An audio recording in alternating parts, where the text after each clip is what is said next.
Hello, this video is to help you and show you and walk you through how to use the Summer Course Pacing Guide. The Summer Course Pacing Guide link is on each one of your greeting or intro letters. So remember, there are two courses that I have. I have the half of 6th grade CC1, but I also have the part 2 group, whereas the 6th grade part 2 of CC1 and part 1 of CC2. So depending on which letter you have, there are two. What you will do is you'll scroll down to the Summer Course Pacing Guide. I am going to use, it looks like I'm on part 2, so I'm going to do the 2-year accelerated course pacing guide and just show you how it's organized. So you'll click on that link and it'll take you right to the Summer Course Pacing Guide. Now, this one again, like I said, this is for the 2-year accelerated. And what you'll see is on the left-hand side is the target, and on the right-hand side is just some quick mastery checks for you to make sure that you're understanding. So as you can see, it's written or organized with targets. So this first target is probability. Underneath you'll see which CPM chapter that it follows. So for probability, you will follow chapter 4. Now you do not need to do all of the lessons in chapter 4. You follow exactly what the pacing guide tells you. So in this case, chapter 4, I go to the lessons 411, 412, 413, 417, 418. I will also need to do 414. So again, only do the lessons. You are only required to do the lessons that are listed underneath each target. The mastery is just for you as you're going through. Do I understand probability?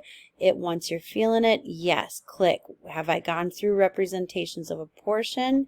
And have I done fraction addition? Once you've figured those out and you're feeling confident, that's just there for you so that you can use that as a checklist.